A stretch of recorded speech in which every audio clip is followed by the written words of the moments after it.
مساء الخير يا جماعة. لايف متأخر بس كنت عايز أطلع بعد الماتش، بس كان في حاجات كان لازم أعملها. هنتكلم عن الماتش، طبعا ماتش الأهلي وفيوتشر، وهتكلم على موضوع تاني أنا كان بقالي فترة الصراحة كنت عايز أتكلم فيه، بس كان في الوسط إحنا في ماتشات وفي بطولات الحمد لله بناخدها وفي انتصارات، فالواحد كان دايما بيحب يختار الوقت المناسب عشان ما يبقاش بنقول حاجات مش وقتها أو حاجات ممكن تأثر بالسلب على أي حد. فده هتكلم فيه في الفيديو ده، فخلينا على طول عشان ما نضيعش وقت نتكلم عن الماتش. طيب احنا كأهلاوية انت دايما ده طبيعي ان انت لما ما بتكسبش بتبقى متضايق، ولكن في الاول وفي الاخر التعادل النهارده مش وحش لا في مركزك في الدوري، ولا التعادل وحش كأداء. ان انت لازم تفرق من حتة ان احنا مش هقول لك في تعادلات بننتقد فيها الفريق، احنا ساعات بيبقى في فوز بننتقد فيه الفريق، لكن لما بيبقى في لعيب مقصر لعيب مستهتر، حسينا ان الاداء في المجمل مثلا المدرب بادئ بتشكيل غلط، المدرب عامل تغييرات غلط. لكن ماتش النهارده انت لما تيجي تبص لا انت لعبت حلو، انت لعبت حلو على كافه الخطوط. طبعا اكيد في اخطاء، لان انت اكيد السؤال المنطقي طب لما لعبت حلو ما كسبتش ليه؟ مش هقول لك الكلام العام بتاع الكوره، طبيعي بيبقى فيه توفيق وما فيش توفيق، لكن في غلطات بسيطه، لكن مش ان انا برضو في افوره شايفها. لا انت ادائك ما كانش سيء زي ما قلت. انت وصلت للجون 26 مره، فدي احصائيه يعني خلونا نبدا بيها، دي ليها حاجه بوزيتيف وحاجه نيجاتيف. اكيد الحاجه الايجابيه ان انت وصلت للجون 26 مره، فاذا انت نص ملعبك طلع بهجمات، انت الميس باسز بتاعتك قليله ما دام وصلت للجون 26 مره، انت البلاي ميكرز بتوع الفريق وصلوا كور لسواء الاجنحه او سواء المهاجمين، فكنت عامل خطوره على الجون، فده معناه ان انت لعبت كوره. الحاجه السلبيه اللي موجوده فيها ان انت ما توصل 26 مره وما تجيبش جون، لكن دي زي ما قلنا ده موضوع ان انت محتاج مهاجم. كهربا مش مهاجم، الراجل اجتهد وجاب اجوان وهداف او هداف بطوله افريقيا. بس هقول لك مثال تشرح لك حته ان انا بقول لك ان في فارق، ان هو ماشي معاه وبيجيب اجوان، بس مش ده البوزيشن بتاعه كسترايكر انت تحاسبه عليها. فخليني اقول لك مثال، لو مثلا حسين الشحات انت لعبته مهاجم، حسين الشحات الراجل مجتهد الراجل مهاري، هل حسين مش هيعرف يسجل؟ لا طبعا هيسجل لو لعبت مهاجم. لكن لو حسين مثلا قعد 3 مطوشه ما مشيتش معاه وما سجلش، اكيد انت مش هتحاسبه على اساس انه مهاجم، مش هتبدا تطلع تنتقد تقول الحقوا يا جماعه عندنا مهاجم الفريق ما بيجيبش جوان. فاهم قصدي؟ فهي نفس فكره الكهرباء. ف ومحمد شريف يعني خلاص احنا عارفين قصه محمد شريف، شادي حسين خلاص ماشي اصلا، فانت عارف بقالك موسم انت محتاج مهاجم. وموضوع محمد شريف ده اللي هتكلم عليه في اخر الفيديو، عشان ده الموضوع بقى اللي انا هكلمكم فيه تاني على الصفح. واحنا كجماهير بقينا سخفة قوي مع بعض على السوشيال ميديا للاسف، والصفحات بقت اسخف، فهنتكلم فيها بعد كده. فهي دي مشكلتك ان انت تخلص قدام الجون. فزي ما قلت دي احصائيه فيها بوزيتيف وفيها نيجاتيف. انت نص ملعبك في الشوط الاول فيوتشر فعلا لعب حلو، وفيوتشر كان بيحضر الهجمات من نص الملعب حلو، هتلاقي الميس باس بتاعتهم قليله، انت ما ضغطتش عليهم كفايه، ودي احد المشاكل اللي ديانج بيعملها لما بيبقى مش في مستواه.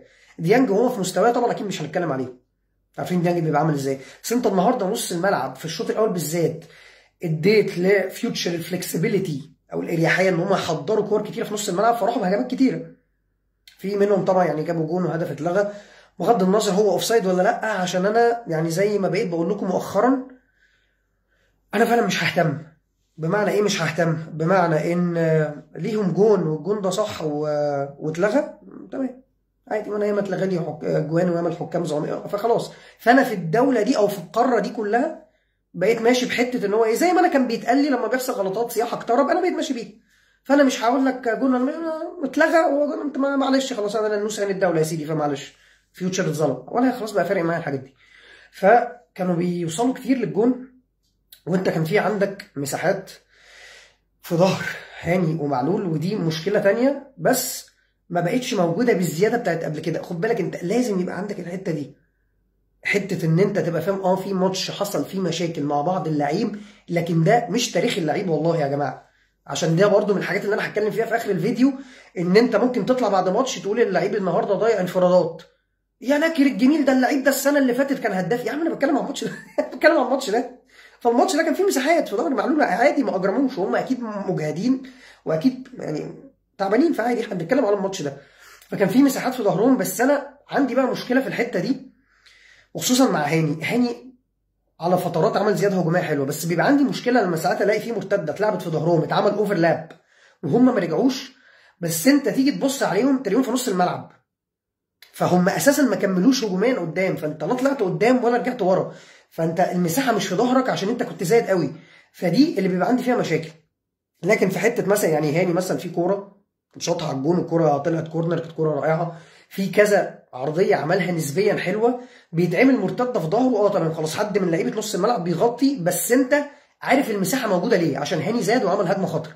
فانا بتبقى مشكلتي لما بتتعمل هجمات في ظهرهم وانا اصلا ما شفتكش في الهجمه. يعني في كوره غالبا الجون بتاع احمد عاطف، والله مش فاكر قوي، في كوره اتلعبت برده في ظهر هاني، وهي اصلا الكوره لما اتقطعت كان مروان عطيه والقندوسي بيدوروا على حد يفتح في اليمين وما لقوش حد، فانا اتفاجئت ان ظهر هاني فاضي. طب فانت كنت واقف بتعمل ايه؟ فدي المشكله. الميزه كمان اللي عجباني بقى في الموضوع ده ان انت بقى ان رغم لما بيبقى عندك اخطاء دفاعيه انت بقيت بتعرف تطلع كلين شيت. لو فاكرين في الاول ده ما كانش بيحصل، يعني انت في السنتين اللي فاتوا كان ممكن تلاقي نفسك مثلا طالع متعادل مع الداخليه 2-2، والجونين اللي الداخليه جابوهم بسبب غلطتين بس حصلت عندك، بس ما فيش حد لحقها فدخلت اجوان. انت لا النهارده وصلت محل لا بتشيل، بتلاقي منعم بيقوم داخل مغطي، وياسر بيقوم راجع، ومروان عطيه بيرجع، انت في كوره بيرسي تاو رجع لحد نص الملعب عمل تاكلينج خد الكوره، فهي حاجه مطمئنه ان انت ما بقتش تبقى خايف قوي زي الاول ان لو لعيب غلط. يعني احنا في مرحله ما هاني اهو دلوقتي ماشي كويس، بس في مرحله ما انت كنت بتترعب بس لمجرد ان كوره تتلعب في ظهر هاني، لما كان الفتره اللي كان بيلعب مثلا فيها ربيعه انت خلاص انت عارف انها لو عدت مفيش حد هيلحق، فانت عارف انها هتتعمل الهجمه خطر. فده ما بقاش موجود دلوقتي، بقيت بتعرف ان انت تطلع لحد ما كلين شيت، فده شيء كويس. في لعيبه الحمد لله بقى مستواها ثابت حتى لو ما بيبقوش موفقين، لكن يعني مروان عطيه مستواه ثابت النهارده عامل مباراه رائعه. القندوسي وكريستو انا ما زلت مقتنع اللعيبه دي هيجي منها بس تكتسب ثقه، وعجبني النهارده ان القندوسي فيه كام كوره شاطها من بره، ممكن تبقى انت شايف ان ده مش الاداء المرضي، بس بص لها في حته انه بدا يكتسب ثقه، ما بقاش خايف، ما بقاش متوتر، بقى بيشوط من بره، بقى بيعدي. كريستو اللي عجبني في كريستو هو على طول بتحس عنده ثقه، يعني كريستو حتى قبل ما يسافر مع تونس الكام دقيقه اللي لعبهم هو انا مش حاسس ان عنده الرهبه دي، ودي حاجه كويسه، لان ده معناه ان اللعيب ده لو اديته فرصه هينسجم بسرعه، خلاص هو مش خايف، مش متوتر، مش حاسس ان الموضوع تقيل عليه، مش حاسس ان الفريق كبير عليه، ومع ان سنه كمان صغير ويبقى عنده الموضوع ده، فدي حاجه كويسه جدا. قفشه بقاله كام مباراه لما بينزل بيحرك الدنيا في نص الملعب، ما بيعملش حاجه اوفر عشان برضه ما نافورش، لكن بيخليك تلعب كره لقدام. فالنهارده هتحس ان هو لو نزل بيحرك الكره كتير. هو قفشه بيعمل ايه؟ هو بيديك فرصه ان هو بيعرف يقف على الكوره واللعيبه اللي قدام تجري وبعد كده يلعب لها الكوره. كانت مشكله قفشه الفتره اللي فاتت حاجتين، انه لما بيقف عليه زياده عن اللزوم فيتزنق فيباصي الكوره ورا، فانت فجاه بقى عندك بلاي ميكر هو بيلعب على ورا ما بيلعبش قدام، لا اما بيتحرك صح بس بيباصي كوره مقطوعه، فبالتالي انت ما استفدتش حاجه. فالفتره دي نسبيا بقى بدأ يعالج الموضوع دول. طبعا الماتشات اللي فاتت في ماتشات تألق فيها بس بسبب محمد شريف صراحة، يعني في ماتشات هو وداه بتاع 4-5 انفرادات، بس خلاص انت عندك مهاجم ما بيجيبش جوان يعني. فبس هي دي الفكرة في موضوع قفشة. في لعيبة يعني في لعيبة خلاص، يعني واحد زي طاهر، ما هي بص هي الفكرة في ايه؟ انت لازم هتعمل روتيشن حلو، واللعيبة دي مجهدة، وللأسف في لعيبة انت لازم هتلاعبها. ليه بقى؟ يعني تخيل انت نفسك مثلا لو انت قابلت مارسيل كولر حلو، قلت له يا باشا انت موضوع طاهر وعبد القادر او حتى قفشه الموضوع ده اخره ايه؟ انت بتلاعبهم ليه؟ هقول لك هنزل مين مكانهم؟ هنزل مين مكانهم؟ طب هسألك انت تاني سؤال، لو هو قرر ان هو مش هيلاعبهم، انت واحد بتلعب 3 ماتشات في الاسبوع، هتفضل ال3 ماتشات في الاسبوع دول بتلعب تاو والشحات ال90 دقيقة؟ مش هتغير، مش هتعمل تبديلات ونجات؟ فانت غصب عنك لازم تعمل كده. ولو لعيب منهم جاله مزق او جاله اجهاد وحصلت له اصابه، هتلاقي انت نفسك غصب عنك هتقوم مهاجم المدرب. واحنا كمشجعين فاحنا غصب عننا احنا العاطفه بتحركنا، فانت لو حصل الموقف ده هتهاجمه، مش هتلاقي مش ساعتها انت مش هتلتبس له العذر وتقول ما هو الراجل هيعمل ايه، ما هو عنده طاهر وعبد القادر، لا، هتلاقي انت نفسك بقيت بتقول نفس الحاجات اللي هو الراجل بيقولها، اللي لا معلش ما هيعمل روتيشن، طب ما في ماتشات سهله ما كان نزل طاهر وعبد القادر فده اللي هو بيعمله. فانت غصب عنه، هي دي اللعيبه اللي موجوده. الحاجات دي توجه بقى الاسئله. يعني لو انت بتكلم كولر يقول لك يا باشا مكتب امير توفيق في الدور الخامس اطلع له، فاهم؟ قول له الدكه عامله كده ليه؟ انا مالي.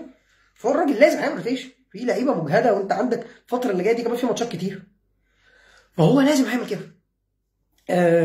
دي فكره اللعيبه اللي خلاص يعني مفيش حاجه نقولها، مفيش نقد زياده. لكن انت في المجمل تاني انت ما لعبتش ماتش سيء. انت دفاعيا الى حد ما كنت منظم. نص ملعبك في الشوط الثاني انت استحوذت على الكره. الشوط الاول كنت مدي فيوتشر فرصه ان هم يفتحوا الملعب ويعملوا البيلد اب كويس ويطلعوا قدام، واللعيبه كانت بتلاقي بعض، وهم المس باس بتاعت فيوتشر قليله. فده كمان اللي كان مخليهم في الشوط الاول عارفين ينقلوا الكره كويس. يعني هتلاقي ما بيعملوش مثلا كور طوليه عشوائيه كتيره، مش هتلاقي ان اي حد يجري ويقوم رافع وخلاص عشان يخلص منها، لا هتلاقيهم كانوا بيتحركوا لبعض حلو جدا. احمد عاطف بيتحرك ورا خط الدفاع حلو جدا جدا، وهم بيعرفوا يلاقوه، بيعرفوا يوصلوا له الكوره. فده في المجمل. ودي خلاص ده ماتش من الماتشات اللي هو هي ما كانتش ماشيه، ودي الماتشات اللي انت ممكن تتقبل انك تقول خلاص هي ما كانتش ماشيه. لان انا زي ما دايما اقول لكم انت في فرق ان انت تزعل لو انت كان في تخاذل او في لعيبه كانت بتدلع او وما بين لا انت لعبت مباراه مش سيئه، بس خلاص هي ظروفها كده. يعني انت كولر النهارده تيجي مثلا تبص لادارته للماتش، لا هو لعب بالطريقه اللي انت المفروض تلعب بيها فيوتشر. ايه الدليل على ده؟ كلامي هبد؟ لا، ان انت تاني هقول لك انت وصلت للجون 26 مره، فاذا الطريقه دي كانت افكتيف، الطريقه دي وصلتك للجون. ان مفيش حد بيخلص دي حاجه تانيه، دي قصه تانيه ومش قصته واتكلمنا فيها. الحاجه التانيه اللي عايز اتكلم فيها ودي حاجه سخيفه بقى ان بقى في ارجنس قوي قوي، بقى في تعالي قوي في تعاملنا مع بعض في السوشيال ميديا في حته الكوره. وما بقاش ان ده بيحصل لما بيبقوا جمهور فرقتين مختلفين، لا هو ده بيحصل مع جمهورنا احنا. فبقيت جمهور الفريق الواحد بتلاقيهم بيتخانقوا.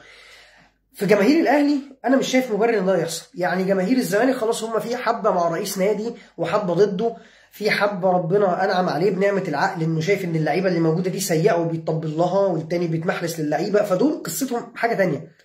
لكن احنا كجماهير الاهلي انا اصلا مش فاهم هي الخناقات قايمه على ايه. يعني الحمد لله الدنيا مستقره، مفيش انت كسبان بطولات، انت مفيش اي مشكله.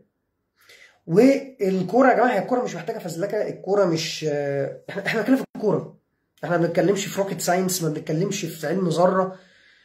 فهقول لكم بدايه الموضوع واقول لكم امثله كتير. خلينا نبدا بحاجه تانية غير الموضوع الشخصي بتاعنا اللي حصل معايا. موضوع امام عاشور. رايي في امام عاشور انا قلت قبل كده كتير، قلت موضوع ان امام عاشور لا انا عمري ما هبقى متقبله. يعتذر يا باشا اللي هو عايزه، يعتذر وليد سليمان براحته. انت كاهلاوي اتشتمت بامك، امام عاشور اعتذر لك؟ صالح سليم اتشتم بامه، سمعنا ان امام عاشور راح اعتذر للورثه، فما تجيش تقول لي اعتذر لوليد سليمان بتاع دي قصتهم هم. خلاص تمام، لما تشوفه يا كابتن وليد سلم عليه واخرج معاه بالليل. انت كاهلاوي عندك اعتذر لك؟ بس فدي قصتي. امام عاشور معروف. النهارده كان حد منزل بوست، والمفروض حد ده اهلاوي، واللي انا عرفته بعد كده ان هو ادمن في صفحه اهلاويه كبيره. انا نزلت البوست، انا بس طبعا بشخبط على الاسم عشان ايه العيال دي بتبقى عندهم الارجنس عالي قوي، فتلاقيه داخل بيقول لك انت عايز تزود الفولورز على حسابي وبتاع، فهو بيبقى مقتنع ان هو نجم، فعشان كده لما بنزل الحاجات دي بشطب الاسم يعني. وكان بيتريق على هتاف الجماهير النهارده ان هو بيقول له صالح سليم مش ناسيينه وامام مش عايزينه، فهو منزل بيتريق على الهتاف مش عاجبه. ده المفروض واحد اهلاوي، وغير بقول لك ان هو عنده صفحه، هو ادمن في صفحه اهلاويه كبيره او ممكن تكون اكبر صفحه اهلاويه موجوده يعني. ومش دي الفكره بقى بس، غير ان انت بتتريق على جماهيرك اللي في المدرجات، ودي حاجه يعني طبعا دي حاجه مش صح خالص يعني. الحاجه الثانيه هو قافل الكومنتس وساب، وهو كاتب كومنت انا هقفل التعليقات عشان مش عايز اخش في نقاش مع ولاد صالح سليم. انا دي ما فهمتهاش يعني ولاد صالح سليم دي شتيمه؟ او ولاد صالح سليم ده قصدك ايه؟ ده ان احنا عاطفيين مثلا زياده عن اللزوم؟ او ان احنا ولاد صالح سليم عشان مش عاجبنا ان صالح سليم اتشتم؟ لا، ما انت المفروض لو عندك نخوه واهلاوي زينا تبقى انت متضايق ان صالح سليم اتشتم. والحاجه الثانيه ده راي الناس، يعني ما تخشش في جدال وتتريق على الناس يعني مش عايز تخش في الجدال دي براحتك، وتتريق على الناس اللي بتقول هتاف في المدرجين. ايه المشكله؟ ما يقولوا رايهم زي ما هم عايز، مش فاهم. يعني انت ايه مشكلتك ان في ناس معترضه ومش عاجبها ان امام عاشور هيجي؟ انت عايز ايه؟ والكومنت بجد مستفز قوي، ان مش عايز اخش في جدال مع اولاد صالح سليم. طب ما تكتب لنا بيب بيب، والله العظيم ما تكتب لنا زي الزملكاويه. ما كنت كتبت يا صديقي ما مش عايز اخش في نقاش مع القطيع الجهلاوي بيب بيب، يعني ما فهمتش. فده التعالي اللي انا بتكلم عليه، وده ياخدني بقى لجزء تاني. ان انت دلوقتي في كومنتات سخيفه قوي قوي انا بلاقيها على البوستات عندي. طبعا الناس كلها ليها احترامها، بس في كومنتات مش هقول سخيفه عشان ما ابقاش بشتم حد، ما بفهمهاش. يعني انا ما بفهمش حته ان الاقي حد داخل حاطط كومنت احنا لازم ما نتعداش دورنا كمشجع. ما تعديش دوري كمشجع ايه؟ مش انا ايه ده يعني؟ دخلت على حد من الاداره وهو بيغير هدومه؟ يعني ايه ما تعداش دوري؟ مش فاهم. يعني كاتب بوست مثلا ان انت بتتكلم عن لعيب، فتلاقي حد داخل يقول لك ما نتعداش دورنا كمشجع. طب ما هو دوري كمشجع ان لما الاقي لعيب مودي الفريق في ده هتكلم عليه؟ مش فاهم. فانا الكومنتات دي مش بفهمها. في كومنتس تانية بقى اللي هو ايه، كنت كاتب بوست عن محمد شريف يا جماعه، وانا كان في تخيلي ان البوست دي يعني اكيد مش هيبقى فيها لغط، مش هيبقى فيها جدال، مش هيبقى فيها اي حاجه. يعني انا بتكلم بوست على ان مستوى محمد شريف سيء. فانا بالنسبه لي دي المفروض دي تبقى بوست من البوستس اللي يعني متوقع ان انا هلاقي الكومنتس كلها اللي هو والله عندك حق. بتلاقي بقى كومنتس غريبه.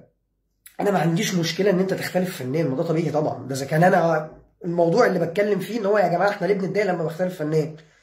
بس لقيت مثلا اكتر من كومنت اللي هو ايه، لا انت كده ما بتدعمش الفريق، يا رب نخلص من الاشكال اللي عايزه تزود فولورز على حساب الاهلي. هزود فولورز محمد شريف؟ يعني بطلوا برضو الجمل المحفوظه دي بقى بتاعت لجان وعايز تزود فولورز. هسير الجدل بمحمد شريف؟ يعني ده انا بقول لك دي حاجه المفروض الكل هيتفق معايا فيها اساسا. فلو عايز ازود فولورز هسير محمد شريف؟ طب لو عايز تزود فولورز، لو انت بقى فاهم وفاهم السوشيال ميديا شغاله ازاي، وانت بتهرش مين لجنه ومين مش لجنه، طب الناس اللي بتعمل كده تعالى اقول لك بقى بيعملوا ايه. دول اللي كانوا من فتره بيشتموا الخطيب، مش بينتقدوه، بيشتموا الخطيب. ده اللي عايز يزود فولورز. ليه؟ عشان ده اكتر واحد هيجي له في الكومنتات شتايم. ده واحد بيبقى ده اكل عيشه، فهو مش فارق معاه الكومنتات دي ايجابيه ولا سلبيه. هو بالنسبه له الناس هتشتمني فالكومنتات هتزيد فالصفحه هتظهر. طب ما ساعتها اعمل كده، دي اسهل. طب انتقد لعيب مستواه حلو، محدش بيثير الجدل وبيبقى عايز يزود فولورز وينكش جماهير نادي معين بانه ينتقد لعيب سيء بعقلك كده. انت تنتقد اللعيب الحلو عشان ساعتها يخشوا يشتموك فالكومنتس تزيد فالصفحه تعلى. فمثلا ساعه تجديد الشحات انا كنت كاتب بوست عن ان يا جماعه ما تمشوش ورا حد بيسخنكوا على اللعيب والمشكله مش ماديه وفي مشاكل تانية والشحات قاعد. طب لو انا عايز ازود فولورز كنت طلعت بقى شغلت مثلا في حد زي الشحات متالق، كنت عملت زي الناس اللي عماله تكتب اللي هو انا عارف ان انا هتهاجم بس بيرسي تاو لسه مش عاجبني. بقى ده اللي بيثير الجدل. ليه؟ لان ده بيشوف لعيب متالق وبيطلع ينتقده، فبالتالي انت تخش تشتمه، فبالتالي صفحته تكبر. زي ما بيعمل مين؟ زي ما بيعمل الناس الزملكاويه اللي حضرتك بتتابعهم بدون ذكر اسماء. انت بتبقى فاكر ان انت داخل بتشتمه وبتتريق عليه، بس هو بالنسبه له مش فارق معايا. انت بتحط لي كومنتس كتيره فالصفحه بتاعه. فدي نوع من الكومنتس بتاعت اللجان وفولورز وبتاع. فحاول بس يا صديقي ما تبقاش بتقول حاجه انت مش فاهمها، ودي مش اهانه ليك، لكن شغل مخك. شغل مخك. اللي عايز يكبر صفحته او عايز يعمل بلبله ويبين وعايز يثير الجدل، اول حاجه يعملها ايه؟ ان يقول حاجه مختلفه الناس مش متفق عليها. فان انا اقول شريف سيء دي ما فيهاش اثاره جدل، احنا كلنا عارفين ان شريف سيء. فمش ده اللعيب اللي انا اكبر بيه صفحتي لما هاجمه. الحاجه الثانيه برضو التعليقات. هتلاقي حد مثلا دخل قال لك ايه، المدرب اضرب لعيبته، ده مش دورنا. هو انتوا ليه مكبرين الموضوع يا جماعه؟ ده مش دورك ايه؟ يعني معلش انا اسف جدا، حضرتك لما بتشوف لعيب مضيع 7 انفرادات في ماتش، ايه الصعب اللي انت ممكن يجي في بالك ايه؟ لا بلاش اقول عليه وحش، ممكن يبقى في حاجه صعبه انا مش فاهمها. لا اكيد المدرب اضرب. يعني ايه؟ المدرب اضرب ايه؟ يعني الجمله دي مثلا تقولها لو لعيب، يعني مثلا الجمله دي كانت الناس بتقولها على القندوسي هو قاعد دكه كتير ليه؟ فدي ممكن امشي معاك فيها. لعيب لسه جاي جديد احنا ما شفناش منسجم ولا لا، مش عارفين عامل ايه في التدريبات، امشي معاك فيها ان دي المدرب اضرب. موضوع ايمن اشرف مثلا احنا مش عارفين ايه اللي حصل في الكواليس، فدي ممكن اقول لك المدرب اضرب. انا ما اعرفش بقى شاف منه ايه، حصل مشكله. لكن لما اجي انا بعنا باللي محمد شريف عمال يعمله الموسم كله يا جماعه، مش ماتش او 2، واجي اقول ان الراجل ده مستواه سيء وتقول لي والله المدرب قادر، دي مش بتاعتنا. يعني ايه مش بتاعتك؟ ما انت عارف بس المشكله في انا مش عايز اقول حاجه تضايقك او حاجه جماهير الخصم تمسكها علينا، بس انت كده البيب بيب بقى فعلا يا صديقي، ما تزعلش مني. ما انت بتبقى قاعد شايف لعيب كل الموسم كله سيء، لا لا يا عم انا ماليش دعوه، يا عم انا مش هقول رايي وانا ما اعرفش هو حلو او وحش، هو في مدرب، فانا لو شريك بيلعب هقول له الله عليك برافو انت المدرب، لو قعدوا دكه برافو عليك انت المدرب. هو ده البيب بيب بقى، ده اللي بيخلي الناس تتريق علينا. ما تزعلوش مني يا جماعه. فلا يعني ايه؟ يعني ايه تخش تقول لي لو مدرب هو اضرب لعيبته ما دام بيلعبه يبقى كويس؟ لا. طب الناس دي بقى فين دلوقتي؟ كولر بعد الماتش اللي فات طلع قال لك شريف محتاج يشتغل على نفسه، ورغم النهارده ان انت 0-0 ومش عارف تخلص قدام الجون ما نزلش شريف. هستخدم انا الجمله بتاعتك وارد عليك انا شويه بقى بالتعالي اللي الناس التانيه بترد بيه على الصفحات التانيه، واقول لك شفت بقى انا صح وانا جامد ازاي؟ طلع فعلا المدرب هو اضرب لعيبته زي ما انا قلت، فبالتالي شريف ما لعبش النهارده عشان عارف ان مش هو اللي هيسعفه. الراجل ياخد الريسك ان هو يلاعب مثلا واحد زي تاو مهاجم صندوق ما نزلش شريف. جمله تانية برضو الكل عمال يستخدمها ساعه موضوع امام عاشور، ودي بالنسبه لي مفارقه كوميديه جدا جدا. موضوع ان كل واحد عمال ينزل المقوله بتاع الكابتن صالح سليم الاهلي لو ضرب المدرجات. طب يعني نقي مقوله تانية غير الراجل اللي مشتوم اللي احنا بناء عليه مش عايزين ندخل امام. يعني انتوا مش حافظين مش فاهمين يا جماعه. ما هو بقى حضرتك بقى كان ساعتها الراجل اللي قال المقوله دي ما كانش عارف ان هو شخصيا هيتشتم ومحدش هيجيب له حقه. ما كانش عارف ان هو شخصيا هيتشتم والناس هتقول ايه المشكله اللي شتمه ما يخش. فده بس ايه ملخص الموضوع ده كله. احنا بنتكلم في كوره يا جماعه، كل واحد عادي جدا انه يقول رايه. قبل ما تشكك في حد هو لجنه او فلوس، ده شغل انت مخك شوف هو الراجل ده بيقول حاجه منطقيه ولا لا. لو لقيته مثلا بيشتم بقى في الاداره في وسط ما احنا كسبانين دي قصه ثانيه، لقيته بيشتم في مدرب والمدرب ناجب كقصه ثانيه، لقيته بيشتم في ناس من نجوم الفريق زي مثلا عبد المنعم بقى ولا زي الشحات ولا زي تو ولا زي مروان عطيه ولا. لكن ما تقولش لحد انت عايز تزود فولورز عشان بيتكلم ان محمد شريف وحش. وفي حاجات في الكوره مش محتاجه ان احنا نبقى محنكين، مش محتاجه اللي لا انت ممكن تبقى مش فاهمها بس المدرب اللي فاهمها فما تتكلمش فيها. لا، حاجه زي ان انا انزل بوست واقول لك ان آن الاوان ان محمد شريف يقعد دكه او يطلع اعاره. اصل انا متاكد ان انا لو دخلت عندك على البروفايل دورت هلاقيك انت في ماتش من الماتشات والله كنت قاعد بتشتم فيه. يعني ما هو برضه يا جماعه ما تجننوناش، يعني استحاله ان انت تقنعني ان انت الموسم كله ده قاعد تتفرج على شريف بيعمله ما عندكش مشكله. والحاجه الاهم اللي هختم بيها عشان برضو الكومنت دي جت كذا مره، موضوع ان هو ما هو جايب اجوان في الزمالك وياما فرحنا. مش احنا الفريق، او للاسف احنا لان احنا عملناها في قفشه. فخلينا اعيد صياغه الجمله، بلاش نبقى احنا الفريق اللي اللعيب يعيش على جون او جونين نفضل نطبل له عليه. افتكر القضيه قفشه قعد 2.5 سنين ما بيلعبش كوره من ساعتها. فما فيش حاجه اسمها ياما فرحنا وجاب جون قدام الزمالك ولا جاب جونين فبالتالي هو هيفضل ضامن مركزه طول الحياه، فبالتالي ما ينفعش ده. لا، مفيش حاجه اسمها كده. وهرجع واقول لك نفس الجمله تاني، احنا بنتكلم في كوره، ما بنتكلمش في روكيت ساينس، ما بنتكلمش في حاجه مجعلصه. لا، عادي جدا ان كل حد يقول رايه، عادي جدا ان كل واحد يتكلم في حاجات فنيه ما فيهاش اي مشكله خالص. انا بس ليه بتكلم زي ما قلت لكم في الموضوع ده عشان الموضوع ده موضوع بقى سخيف قوي قوي قوي. والبوست الصراحه اللي شفتها النهارده من حد اللي انا عرفته بعد كده بغض النظر عن صفحته زي ما قلت لكم ان هو ادمن في صفحه كبيره، ان انت تنزل بوست تتريق على جماهير الاهلي اللي بتقول في المدرجات صالح سليم مش ناسيينه وامام مش عايزينه، وتقوم كاتب انا هقفل التعليقات عشان مش عايز اخش في نقاش مع اولاد صالح سليم. ده يعني ده تعالي كبير قوي قوي، ومع احترامي ليك ما اعتقدش ان انت تقيل للدرجه دي قوي ان انت توصل لارجنس اللي هو رايي انا الوحيد الصح وهقفل التعليقات عشان مش عايز اتكلم مع اي اهلاوي. فدي كوره يا جماعه، الموضوع بسيط جدا مش محتاج كل الفزلكه دي كلها. اي حد بيتكلم باحترام عادي يقول رايه، انت لازم تسمعه وتحترمه حتى لو مختلف معاه، او اسكت. يعني او اسكت، يعني مش لازم تخش على صفحه حد زي ما حصل معايا ان انا كاتب بوست ان الشريف وحش فتخش تقول لي لا ما يجب ان لا نتعدى دورنا كمشجع. لا، ما هو دوري كمشجع ان انا اقول عشان مصلحه الفريق. جيش تقول لي الكومنتات هو كل واحد هيتكلم المدرب اكيد قادر. لا، انا هتكلم، انا عندي عينين وشايف لعيب. طب هسألك، انت عارف شريف الموسم ده ضاع كام انفراده؟ يعني عايز تتكلم بالارقام عشان ما نبقاش هبيده، انت عارف ضاع كام انفراده؟ ففي حاجات لا ما تخشش تقول لي الجمل بتاعت هو المدرب ادرى وكلنا هنفتي في كوره ما فيهاش فتي. لما اجي اقول لك شريف لا اصلا يبقى مهاجم النادي انا ما فيهاش فتي. يعني ده مش موضوع شائك، دي حاجه واضحه للناس كلها يعني.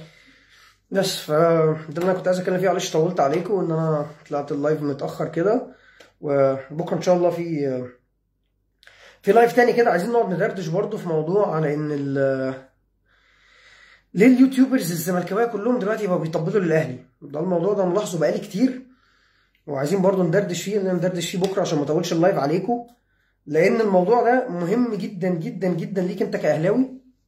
انا مش بخاطب طبعا اي حد زملكاوي، مش تقليلا طبعا من الناس، بس عشان عارفين هو الطبيعي اي حاجه هيشوفها مش هتعجبه فهو هيقوم داخل اول حاجه بيعملوها ان هو بيحط الشتيمه بالام، فانت تقوم داخل عامل له بلوك. فانا ما بوجهش كلامي ليهم، بس عايزين ندردش في الموضوع ده بكره، عشان الموضوع ده مهم جدا جدا جدا، ومهم جدا بالنسبه لي ان انتوا تقولوا لي يعني رايكم. ممكن ابقى انا فاهم حاجه غلط، لكن دلوقتي كل اليوتيوبرز الزملكاويه كلهم بيطبلوا للاهلي، وفجاه بقوا كلهم عندهم ضمير وعندهم نزاهه ان احنا نعترف ان الاهلي المنظومه الاكبر، وان احنا لازم ندي الاهلاويه حقهم، وان احنا يا زملكاويه كفايه نظريه المؤامره. فطبعا انا كل الجو ده ما بيخشش عليا، فعايزين بكره نقعد ندردش فيه كده، وتصبحوا على خير.